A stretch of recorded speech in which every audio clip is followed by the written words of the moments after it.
Okay, yes, I am sat here in a purple silk kimono robe, but I've been trying to match my clothes to the front of the books, and this is literally the only purple thing that I own. I kind of feel like this is giving me serious Celaena Sardothian vibes, and I'm totally okay with that. Hey guys, welcome back to my channel, and welcome back to my video documentation of me reading the Sarah J Maas series Throne of Glass for the very first time. If you're watching this on Sunday, that is good news for future Tilly, because it means I've managed to upload not one, but 2 Throne of Glass videos this week, which is what I wanted to do. I am literally not even kidding, but last night I had a dream, and it was like one of those half and half dreams where it's like half one thing and half another, and the half another thing was that I was an assassin. I'm pretty sure I was Celaena, but I was walking in my own neighborhood, and then this girl just appears from across the street with like flaming red hair, and then we start talking and she's like, we should run away together. Then I was like, cool, let me just do your hair. Then I woke up, and it was only 10 minutes after I was awake that I realized that was literally Ansel from the Red Desert chapter in my dream. And then I realized that today was the day I had to film this video because things were just getting out of control.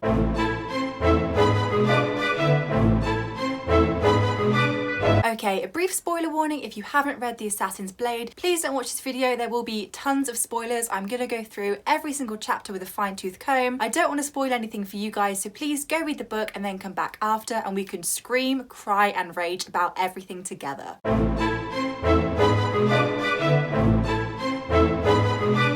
So unlike Heir of Fire, I flow through this book. I read it so quickly. I found it a lot easier to read. I'm not sure if that was just because it was literally about Celaena being an assassin. There was like one point of view, whereas in Heir of Fire there were at least 3 perspectives, and every other chapter Celaena was having just like an identity crisis, whereas in The Assassin's Blade it was very strict chronological order and it was a lot easier to follow. So I'm going to discuss each story separately, but first some general thoughts on the book. No wonder Celaena has so many trust issues in Throne of Glass and Crown of Midnight. Everyone she trusted basically played her. Ansel, Arabin, even the king when he goes and slaughters her family. So I thought the book would go more into Celaena's past, particularly when she was a lot younger. However, it instead focuses on her time when she is 16 and 17 before she's sent to Endovia for the year, and that is how the book ends. I think Sarah wanted to separate Celaena and Aelin because I feel like in The Assassin's Blade she's very much at her peak of being Celaena Sardothian, and this book is more about her life as this glamorous assassin, while I guess in the earlier years when Arabin found her she was still holding on to her identity of Aelin a bit more. And we also get a lot more detailed flashbacks of Celaena as Aelin in books like Heir of Fire. So I feel like The Assassin's Blade was very much a Celaena Sardothian book. Sam, and I will go into his character in a lot more detail in this video. Don't hate me, but I didn't really rate him. I thought he liked Celaena a lot more than she liked him. I do think their relationship served a plot dynamic. It was very much like a first love relationship. However, he did not deserve that ending. Okay, so story 1, The Assassin and the Pirate Lord. I didn't take that many notes on this story. I did feel like it was a very chapter one,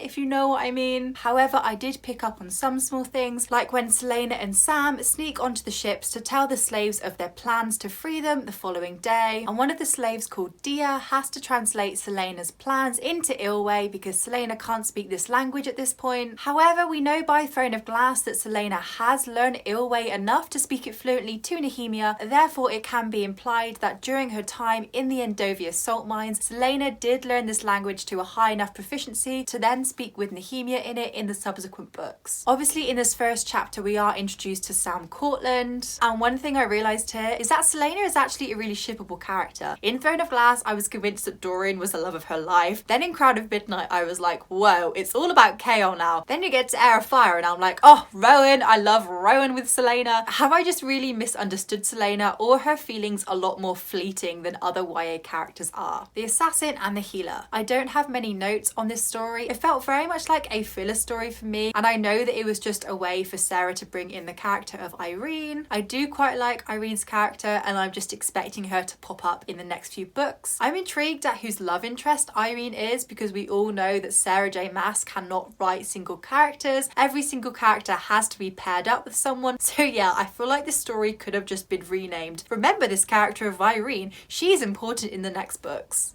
2, The Assassin and the Desert, and I think I preferred the story a lot more to the first story. So, let's talk about Ansel. Nearby, a young woman watched her, and she flashed Celaena a conspirator's grin. Celaena tried not to look too interested, though the girl was one of the most stunning people she'd ever beheld. I am not being funny, but Celaena is the definition of a chaotic bisexual. Are you kidding me? 2 stories later, Celaena literally says she prefers to wear tunics and pants to dresses. This whole story is full of these like tiny bisexual panicky moments. Come on, Celaena and Ansel watching the stars together is one thing, but stealing the Asterian horses together is literally the gayest thing I've ever heard in my life. I was living for it. When Ansel is sharing her past with Celaena and Ansel slowly turned to look at her, her eyes lined with silver, she traced Celaena's cheekbone where the bruises had once been. I literally wrote, kiss lol. Are you kidding me? This has got to be one of the most sexually charged scenes in the book, way over anything that Celaena and Sam had. Ansel kept quiet while Celaena finished with the powder, then held still as she lined her eyes with coral and darkened her lashes. That is literally this LGBT meme. Are you kidding me right now? We were robbed of an Ansel and Celaena romance. I am only assuming that Sarah did not write Celaena as an LGBT character because she doesn't know how to write LGBT characters. But honestly, this was a huge missed opportunity. So in this story, we find out what Arobyn's punishment was for what Sam and Celaena did in the previous story with the Pirate Lord. He beat Celaena until she passed out. I knew Arobyn was going to be bad, but I did not expect him to be this bad. There was a nice mention of Archer in this story when Ansel was asking Celaena if she had any suitors at home. Obviously, this character does come back to bite Celaena's ass in Crown of Midnight. Ansel talking about how if she had an army of her own, she would raise it and try and defeat the witches. I am 99% sure that at the end of Heir of Fire, when Aelin says she's going to join forces with everyone she has ever met throughout her life, I'm convinced that Ansel and this army that she probably will have raised by now will be one of the people that Celaena gets back in contact with. I'm 99% sure this isn't the last we'll see of Ansel. Something silly, but when Celaena is in the souk in Xandria and says how she wants a pair of the curl-toed shoes, I know this is traditionally a Middle Eastern style of shoe, however it did remind me of Sex and the City 2 when my queen Carrie Bradshaw goes to Abu Dhabi and ends up buying like 10 of these shoes because we know she is shoe obsessed. There was a nice mention of the spider silk, which we know in Heir of Fire Manon uses to fix Abraxas's wings, but the vendor who sells it to Celaena said that the witch that sold it to him took 20 years off his life, and the only way to get that time back is if the witch is found and then killed. I know this witch is going to come back in later books, or I'm kind of thinking that it could in fact be the witch that Manon slaughters and takes her red cloak at the end of Heir of Fire. I'm just convinced that this guy is going to get those lost years back somehow.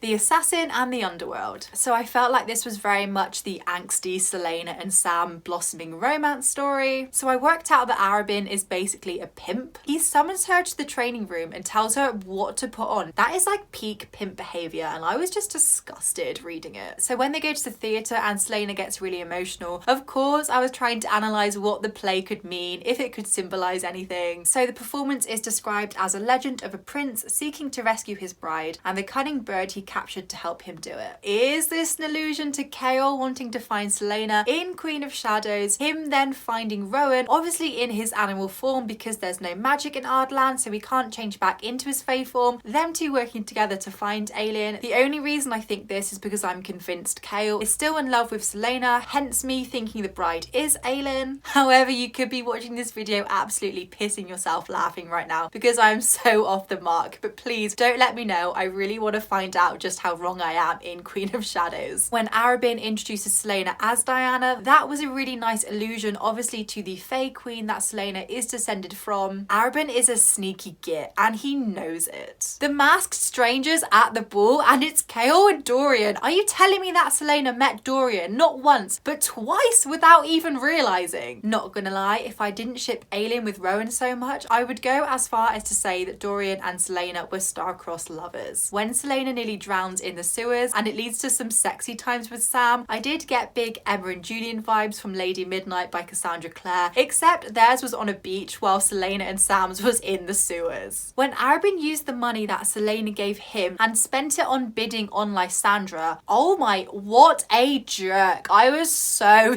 fuming at this point. And then we have the final story, The Assassin and the Empire. So I knew what was going to happen in this story and I was so scared to read it. I did not pick up this book for 2 hours because I just knew what would happen when I read it. When Sam and Celaena were sharing their secrets, and when she openly admitted that she thinks she's a coward, I was really distraught at this point, because imagine how heartbroken Celaena was when not only did Nehemia call her a coward, but those were her last words her best friend said to her. This was like a double whammy gut punch that I was not prepared for in any way. So at this point I felt like I'd been winded, and then Sam goes and says that when he gets scared, he says, "My name is Sam Cortland and I will not be afraid." Are you kidding me, Sarah J Maas? Why? I tell you, I was just I couldn't even describe the pain I felt reading that Celaena's famous line in fact came from Sam. Going back to what I said about Sam perhaps being more into Celaena than Celaena is into him, but when he says "I love you" and she says "I hate packing," I literally screamed. This was not the best response for her to say at this point. When Celaena goes to get revenge and she goes to Jane's house and she's jumping along the rooftops and she's thinking if she can make the jump from the rooftop through the window into the house, that was a really nice parallel to Crown of Midnight when Chaol is captured and Celaena again has to jump from the rooftop